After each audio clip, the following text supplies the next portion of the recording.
Europe 1. 9h30, 11h, Culture Média. Thomas Hill. Merci beaucoup d'être avec nous pour la suite de Culture Média. Dans un instant, nous recevrons Christelle Chollet pour son spectacle, son nouveau spectacle Reconditionné qui part en tournée. Mais on est toujours avec nos deux experts médias, les journalistes Kevin Boucher du Parisien, Damien Canivez du Figaro et présentateur du Buzz Télé. Ah bien sûr, du Buzz Télé, absolument. Bah oui. Quel est l'invité aujourd'hui? Tous les du jours. Buzz Télé? Aujourd'hui, ce sera Jamie Gourmaud à découvrir à 18h30 sur le Figaro TV. Excellent, Jamie Gourmaud. Et puis alors, on se projette ce matin sur l'année 2025 à la télé. Et alors, il y a aussi les grands matchs de la journée qu'on aime toujours suivre, qu'on va continuer à suivre avec intérêt cette année, à commencer par celui des matinales. Est-ce que vous pensez que la hiérarchie va bouger cette année entre Télématin, entre Bonjour la matinale de TF1 et les chaînes info? Kevin Boucher. On voit qu'il y a quand même quelques petits signaux là, que Télématin montre quand même quelques signes de faiblesse qui s'accentuent en plus là au fil des semaines, donc c'est un peu préoccupant. Particulièrement cette semaine, ouais. Exactement. Bruce Toussaint qui reprend un peu du poil de la bête avec Bonjour et qui a réadapté le conducteur. Et ça a l'air de porter ses fruits.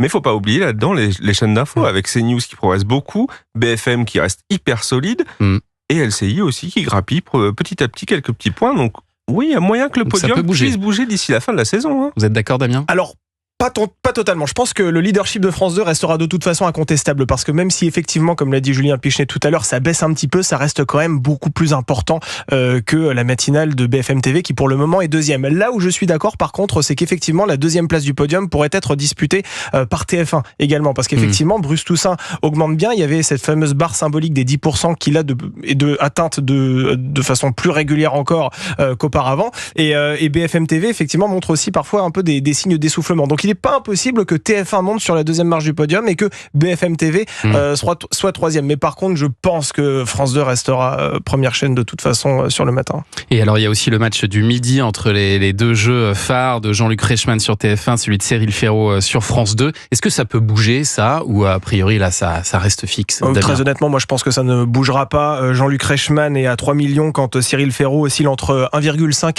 et 2 millions de téléspectateurs. Et là, pour le coup, ça reste quand même des audiences relativement stables jour après jour. Donc franchement, même si Cyril Ferraud est excellent dans ce nouveau rôle de présentateur à la mi-journée, je pense que le classement restera ainsi. En fait, les gens restent fidèles à leur jeu, quoi. Ouais, alors il y a quand même des gens qui reviennent, hein, surtout Tout le monde veut prendre sa place, qu'il avait un peu boudé à l'époque de Laurence Boccolini, qui était progressivement revenu sur Jarry, qui reviennent là beaucoup sur Cyril Ferraud.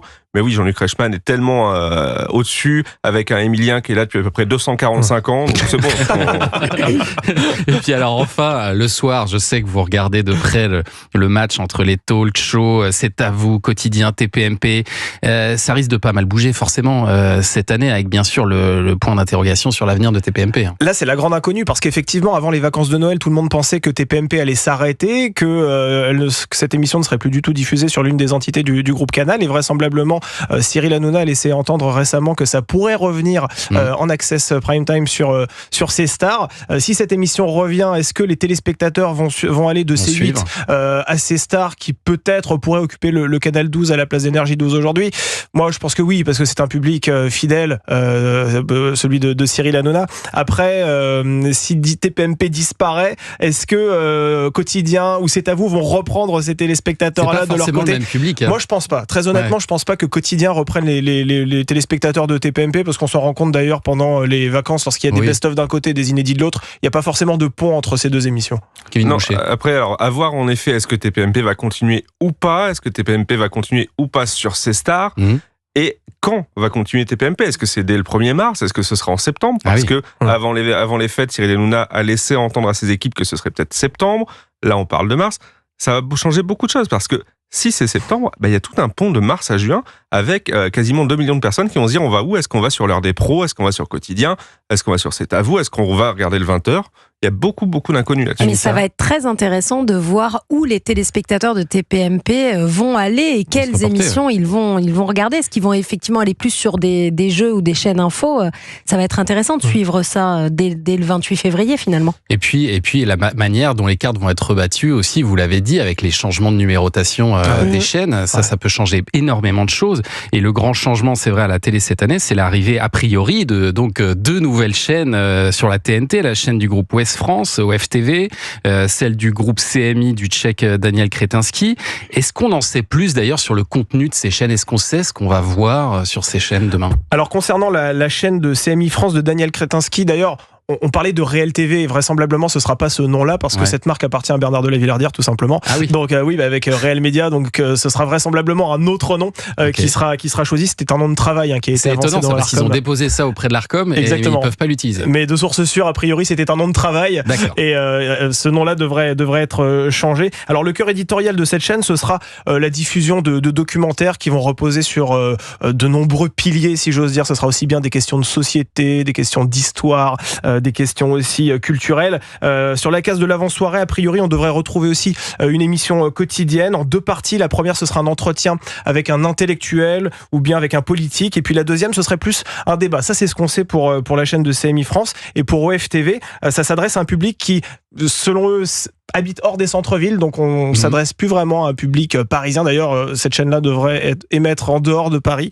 Et là, ce sera quelque chose de beaucoup plus large, si j'ose dire, avec du direct, de l'enregistré, du talk-show, du magazine, des magazines de mode. Les 2 chaînes ne vont pas arriver en même temps. D'ailleurs, OFTV devrait arriver le 1er septembre. Et puis, la chaîne de Daniel Kretinsky, ce serait le 1er mars. Vous pensez qu'il y a de la place, Kevin Boucher, pour ces chaînes ?